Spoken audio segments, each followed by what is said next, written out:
as a tangible commitment to addressing challenges and opportunities in the maritime sectors, the Faculty of Marine Technology of ITS is once again hosting the 24th SENTA Conference. Want to know more? Let me Farid Nandi, and here is the full coverage for you.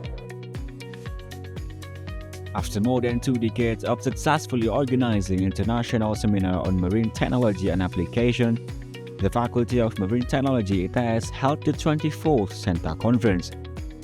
With the theme of innovation in marine technology towards a sustainable and resilient maritime industry, SENTA 2024 featured 4 distinguished keynote speakers, including Dr. Yuan Kung Vai from Nanyang Technological University, Singapore, Luri Indasari from PT Pelindo, Lucia Karina from Coca-Cola Euro-Pacific Partners, and Professor Osman Turan from University of Strathclyde, UK.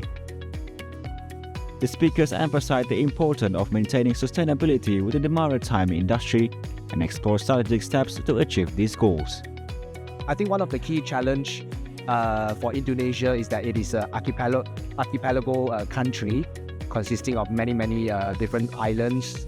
So that it has its own set of challenges in terms of the supply chain aspects, the logistics, how do we ship all these different commodities to different islands.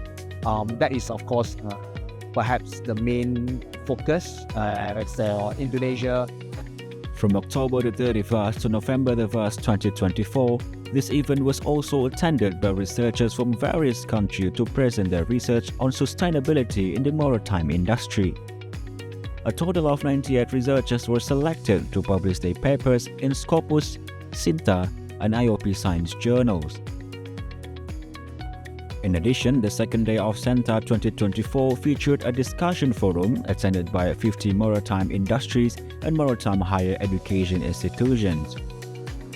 We have not only conference, but on the second day we have a industrial forum and also higher education forum, which is a platform for discussion between maritime industries and also educational university that has a maritime department. During this forum, the academic community plans to strengthen cooperation by establishing the Indonesian Maritime Education Consortium. Through this conference, ITS aims to position itself as a pioneer in tackling future challenges within maritime sectors. I'm Farid Nadi and the entire ITS TV crews reporting from the Department of Marine Transportation Engineering of ITS.